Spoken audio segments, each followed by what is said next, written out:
வச்சதனால உனக்கு 100 பவுன் நகை பரிசு தர போறேன். ஒருத்தரைய கிழிக்கிறேன்னு சொல்லியிருந்தேன்ல, அந்த சந்தர்ப்பந்தே இந்த தாலி பிரிச்சு கோக்குற ஃபங்க்ஷன். அப்புறம் சண்டே ஸ்பெஷல் பார்த்தீங்கன்னா நம்ம சின்ன மருமகள் தான். அதில் பார்த்தீங்கன்னா நம்ம சேதுவோட அப்பா தமிழ்ச்செல்வி கிட்ட என்னையும் என் பொண்ணையும் சேர்த்து வச்சதுக்காண்டி உனக்கு பரிசாக நான் 100 பவுன் நகை தரேன் அப்படிங்கிறாங்க. இதை கேட்டு தமிழ்ச்செல்வி வந்து ரொம்ப ஷாக் ஆகுறாங்க.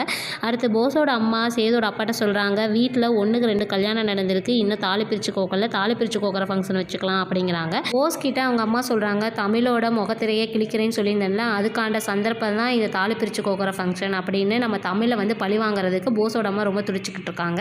இங்கே பார்த்தீங்கன்னா நம்ம சேது வந்து பிரச்சாரம் பண்ணிகிட்டு இருக்காங்க. அப்போ சேது செல்லுக்கு வந்து ஒரு மெசேஜ் வருது, இந்த மாதிரி நாளைக்கு ஃபங்க்ஷனில் உங்கள் அப்பாவை ஜெயிலுக்கு அனுப்புனது யாருன்னு வந்து நாங்கள் சொல்கிறோம் அப்படின்னு சொல்லி அந்த மெசேஜில் இருக்குது. அந்த மெசேஜை வந்து சேது அவங்க மாமாட்ட காட்டுறாங்க.